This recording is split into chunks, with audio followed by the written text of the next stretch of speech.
Bagaimana jika kemenangan terbesar dalam hidup justru dibalas dengan pengampunan, bukan pembalasan? Bagaimana jika saat seluruh musuh berada di bawah kuasa, yang lahir justru adalah rahmat bagi semuanya? Inilah kisah Rasulullah Shallallahu Alaihi Wasallam setelah Fathu Makkah. Sebuah kemenangan agung yang tidak ditandai dengan darah dan dendam, melainkan dengan kerendahan hati serta kelapangan jiwa.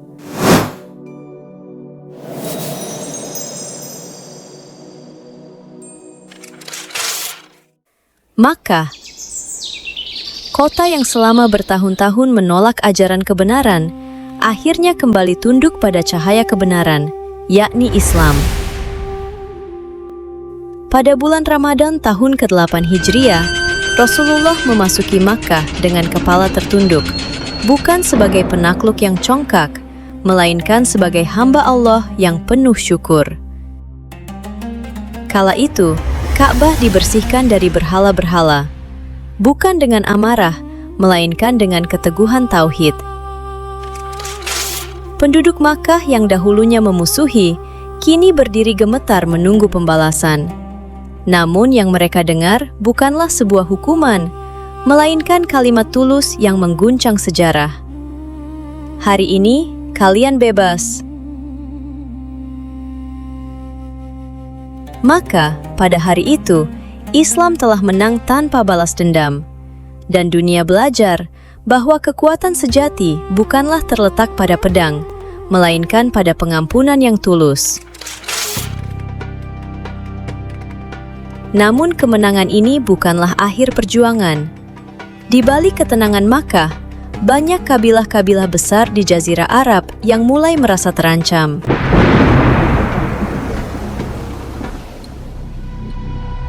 Tidak lama setelah Fathu Makkah, tepatnya pada bulan Syawal tahun ke-8 Hijriah, Rasulullah bergerak menuju lembah Hunain yang terletak di antara Mekah dan Taif.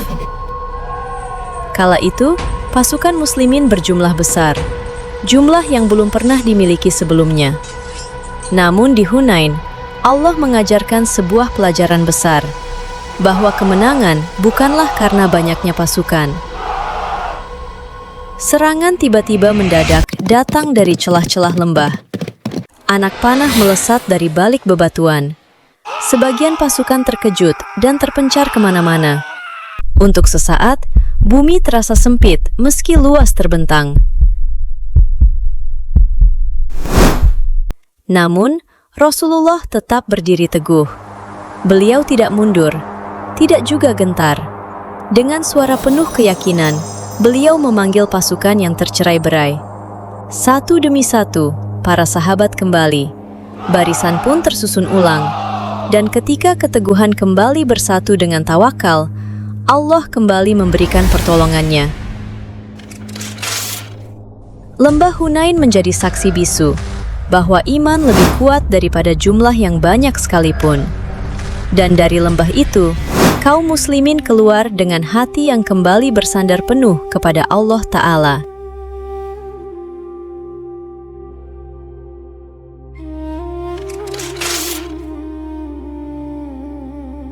Setelah kejadian di Hunain, perjalanan berlanjut ke Taif, kota yang pernah menolak Rasulullah dengan hinaan yang berujung luka dan air mata.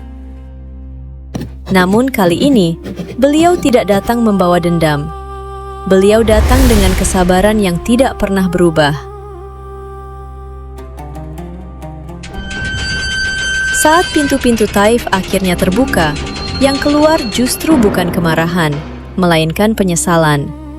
Lagi-lagi, Rasulullah kembali memilih jalan rahmat, memaafkan mereka yang dahulu menyakiti beliau. Begitulah dakwah Islam, menang tanpa merendahkan, berkuasa tanpa menindas.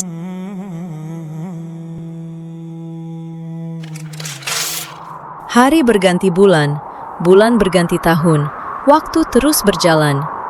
Pada tahun ke-9 Hijriah, panas membakar Jazirah Arab. Jarak yang begitu jauh dan perbekalan yang sangat terbatas. Namun, kabar ancaman dari utara memanggil-manggil kaum muslimin menuju Tabuk. Ini adalah perjalanan yang berat, namun justru di sanalah ketulusan hati kembali diuji. Sebagian orang memilih tinggal, namun yang beriman tetap melangkah. Inilah perjalanan yang memisahkan iman dan kemunafikan. Yang ikut bukan hanya yang kuat semata, tetapi mereka yang ikhlas.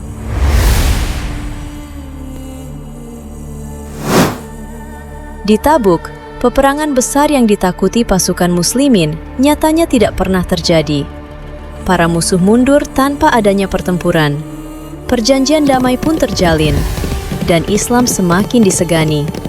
Tabuk mengajarkan bahwa keberanian sejati adalah tetap melangkah meski tidak ada sorak kemenangan.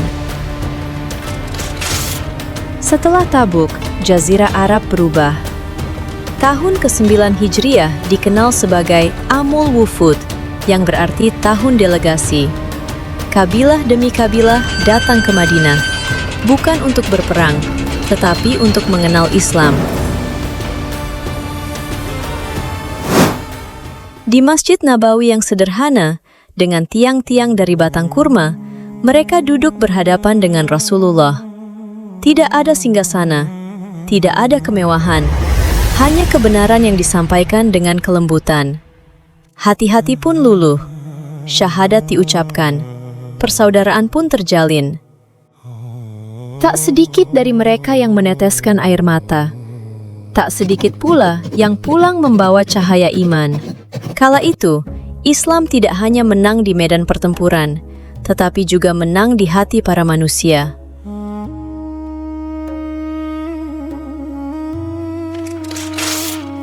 Malam hari di Madinah yang sunyi, Rasulullah tetap hidup sederhana. Lampu minyak menyala redup, alas tidur seadanya, dan doa yang tak pernah putus bagi seluruh umatnya. Dari Mekah, Hunain, Taif, hingga Tabuk, Islam tumbuh bukan karena kekerasan, melainkan karena keteguhan, kesabaran, dan kasih sayang yang datang dari hati seorang utusan Allah. Dan perjalanan ini belum berakhir, sebab setelah kemenangan dan penyatuan umat, akan tiba saat perpisahan yang paling menggetarkan sejarah dan hati seluruh umat yang beriman.